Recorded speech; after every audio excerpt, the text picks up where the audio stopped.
does your definition shape the way that you process decisions and navigate relationship? I would say that before knowing human design, I I just kind of knew what to do. It was just fear. It was pretty clear, like, okay, this is what we're gonna do. Um, but knowing more about human design, I would say my definition, it's like the most, I guess the most clear thing that I've always said. And now I understand why I've said this. Like now it's like, oh, it is that I don't need you, but I want you. So even like when my husband proposed, I was like, I just want you to know I'm never going to need you, but I want you. And that's just kind of always my approach. So it's very clear to me. What a beautiful way to put that. Yeah. And I mean, I think there were times in life that I would see friends that really needed things. And I would be like, oh, is there something wrong with me? Because I don't have, so there were some things that came up just through growing up where, where you do a lot of comparing. But over time, I realized that that was something that, was good. And it has worked for me.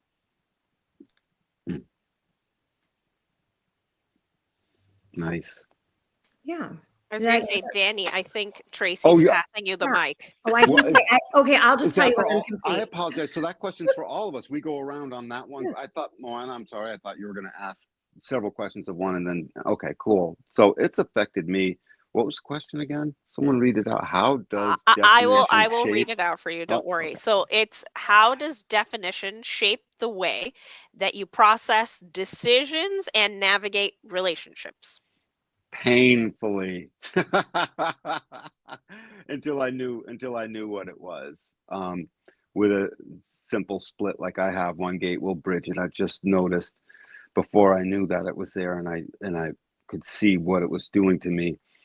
I became at times desperate to get the word out. So everything else comes into play, right? 2-4, manifesting generator. So I quickly kept wanting to get the word out in a friendly way. So I would always want to explain to friends things and get stuck in a loop of I'm only explaining half of it, or I'm not explaining myself at all. And to go between that and what I am now, where the second I recognize, oh, I didn't explain that, I just be like, well, I didn't actually explain that. So, but no big deal. I guess it'll explain itself at some point, and I get to be okay with that. And then, and in relationships, it has absolutely caused me to need the other and wonder why they don't need me. And when that trip finally left me, that was, by the way, if nothing else, get your human design read deeply so you can never have that trip again in your life because you don't need it. When I realized what that was, and I actually was deconditioned it out of my life, I suddenly realized I don't care. I don't care, and you really get to this spot when you start to see, because this single split is hard. It's a desperation for the other, from my point of view and from what I've seen in it in the world. So when it's gone, it's gone. It's good that way. On to you, Chris. All right. So triple split has been an interesting journey to explore. And it's interesting because I kind of feel a little bit of the single definition where it's like there's an independence, but then there's like I can't figure this out. I don't know why I can't figure it out. And then I go to a different place and then somehow it like kind of unravels itself. And it's like, oh, okay. That kind of like discovery of it's not necessarily like a person that I need to go to in order to connect my splits and kind of like bring about this processing. It's kind of like my processing is moving through different public spaces or just spaces in general. Like I'll go on a walk in my neighborhood and then something will clear itself up, or I'll go lay under a tree and it'll clear itself up in like a different space. And it's in the decision-making process, it's kind of like it's made it difficult, and as I'm learning how to, navigate that, it's becoming easier. And it's like, I have to like give myself the permission for the initial decision that I had in one area to shift as I kind of like process it in different areas. And then when it comes to relationship, um, I haven't really ever been tied to one person or felt as though like one person is like my person. I can feel that attachment for people, but I feel like kind of like what you were talking about, Danny, in the introduction, where there's a period of time that if I'm in that space for too long, it gets really tense. And it's not the person. I don't like hate that person. There's not necessarily anything wrong. It's just that my body needs a little bit of a flush just so that I can kind of come back into that space again.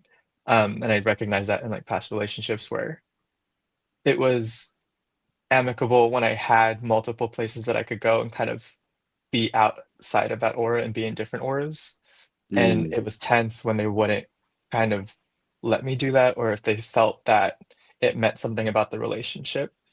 And I didn't know how to communicate that. So it was kind of like, maybe it is about you, or maybe it is about like the relationship. And um, I've also kind of like ended a lot of relationships, I think, prematurely because of that, because of not understanding that there's just this energetic need that wasn't being met.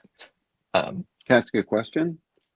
yeah. In those endings of relationships, was it slip away ending mostly, or was it like a finality where you faced it head on and said the things, or Sometimes I combination? think it was a combination. I think in Yeah. the early stages, it was kind of a slip away, kind of like I really hope that this person just doesn't have this conversation with me. I'm just gonna Right, kind of right, right. disappear into my other spaces. But as I matured, it became more of like a head-on thing of like, okay, something about this isn't working, and I would find some reason. And not that I'm like shaming myself for ending them. When they did, they had to, yeah. Um, Gotcha. Gotcha. Our but definitions yeah. are driving our consciousness, Chris, in that own unique little way. So think of how that made you smarter over time. It made you start to see it. Amazing. Mhm. Thanks for that question. Yeah, that's all I have to say about that one. Who's next? Oh, the quad split time. So, where did the question go? It was the process decisions and navigate relationships. Okay. I had to pull up my chart because I'm not as well versed as everyone and kind of remember what all is defined. Yeah. So, when I reflect on that, the first thing that comes to mind is when I was younger, like in my teenage years, I was in an abusive relationship in my formative years from about 14 to let's say 21. And when I'm looking at all of these centers that are defined and I'm operating now in that confidently and knowingly, and I look at the person that I was back then, and it's so clear that obviously I was cut off from my intuition, but I was cut off from like all of those centers. I was like in a fog of a person. Like I was a smart girl making dumb decisions. I was a very heart open person who had just let her heart grow apathetic. Like I can just look through each centers and see how I was not, for lack of a better term, awake, if you will. Whereas when you flash forward to, let's say, like my mid 20s, every relationship, the past several relationships that I've been in as an adult, that were healthy relationships, I've always been the one to end them because my conviction to my life's work will always supersede any relationship. And it always comes to that. I can look back and see where I can almost feel at the time I was a devout Christian and a minister. I'm not a minister anymore. And I can remember feeling like God saying, you can have this relationship. However, I had something bigger for you. And in every single past relationship, that's what it's come down to is this person makes me happy. I love this person. But I also know more so now, know what I have to bring to the world and what I'm supposed to be doing. And if I feel like that person's going to be a hindrance, or if I feel like this person is not aligned with that path, I've been the one to make that definitive decision. And it brings new meaning to the phrase full body yes, because like for me it's like all of these systems have to be lit up. The only one that's not defined is the sacral. So for me it has to feel like a full body yes when it comes to relationships.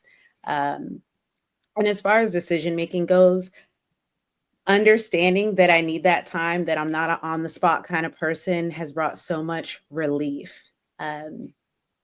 More so in my business, that's what comes to mind, but I'm going to try to stay on like try to stay focused to the question. But it has allowed me to give myself grace and to also see it in others. I left corporate America because I didn't like the structure. And so I'm a business owner and I can run the business the way I want to and not push hard sales on people because I know how it felt to have that done to me. And so when I'm making decisions as someone that knows I need that extra time, it helps me with the empathy towards others and giving grace to others for the same. It's quite a journey, Simone. Coming to know that must have been such a relief for you when you first saw it. So I'm guessing, so have that relief having come, I'm guessing it didn't take you long. Like they didn't have to talk you into doing much with HD. It hit pretty quick. Is that right? I think I was listening to a podcast like Manifestation Babe or somebody, and she said she was a manifesting whatever. And I was like, oh, manifester. I want to be a manifester. And I went and and I looked it up and I was all sad. I was like, projector. I was like, that sounds lame. And so I didn't really look too much into it. And I don't remember how me and Kayla came to cross. I really don't know how our paths crossed, but I started listening to her podcast and then we became really close. And for my birthday, I bought myself a reading with her.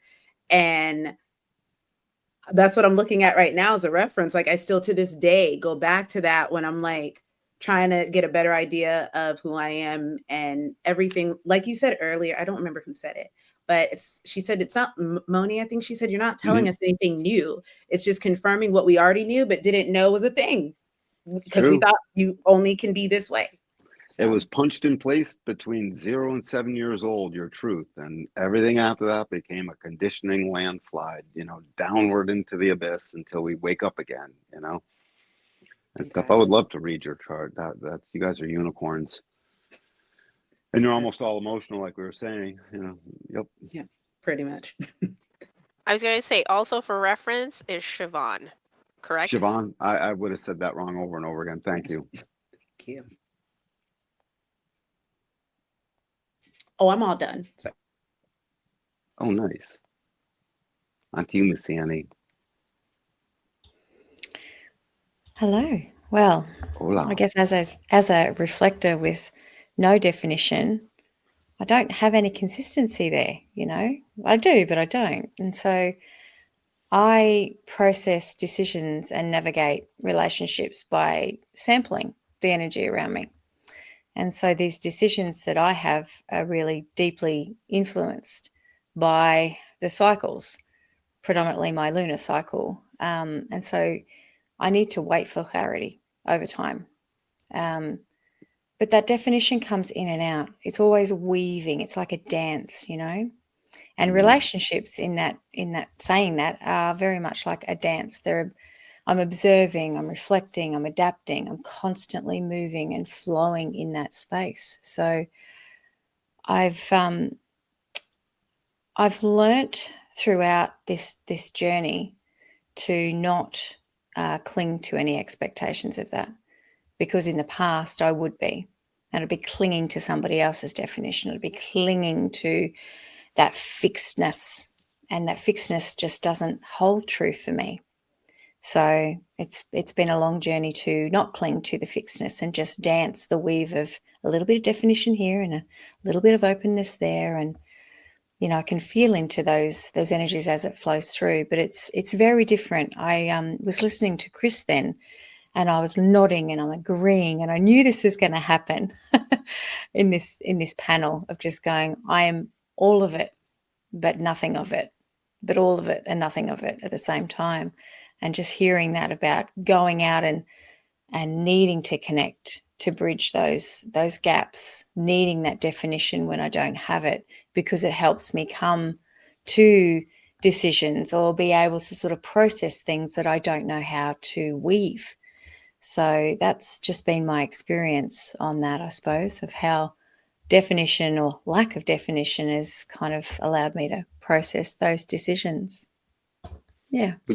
Can I ask you a question, Annie? Would you say that so in this lens of definition, being the no definition person, listening to the rest of us, that you can start to see that, oh, my process has nothing to do with the way you guys are speaking about definition. Us no definition folks, reflectors specifically, obviously only. Each one is this sampling malaise that I have to really taste through, just like I would sample my coffee with the sip before I decide it's okay to walk out the door. I mean, it's really, do I like this definition? Is this, and it's over time, like an emotional process as well. Does it feel like an emotional process at times? Yeah, I have learnt that there are times though that I can have a really, personal single definition process. Mm-hmm. And there are times when I can have that split definition. It really depends on what's happening for me, where my gates are showing up in my chart. But I do honor more of I need the other to help me bridge a certain things in my chart or certain decisions that I need to make. So I'm more identifying just from hearing this panel with, the triple and the quad split, opposed to it kind of being that big, on the single or the split, because there's so many more nuances that need to kind of like join the dots. Well, just in human design terms, you can almost look at this progression of the splits, much like the progressions of the lines into the upper trigram and the transpersonal versus the personal destiny, right angle folks. And it sort of works like that a little bit. That might have been a little advanced or whatever, but you know what I'm talking about, Annie. And it's the type of thing that, as a reflector, I'm guessing that sampling is the decision making almost entirely. I mean, like that's the main engine feeding all of your decision making, is these sample on, sample off, sample on, sample off. Is that a fair statement, or speak to that a little bit? Absolutely. And it's not about, again, the sampling is sample on. I love like sample on, sample off. It's very take a bite or take a sip of the coffee, like you said before, and then leave it. Definition we don't have. And I think sometimes we, as reflectors, and speaking from my own lens, we can have that experience where we're feeling that definition and we feel an identity towards that. So we're like, oh, that's me now. That's what this is. But then it leaves and it's like, oh, there it goes. So it's more about embracing that, again, sipping the coffee, taking the experiment to just be sampling and just allowing it to move through you. Like I want to use the words like a dance, like it's just literally like allowing it to move through. Yeah. Well, thank you. Thank you.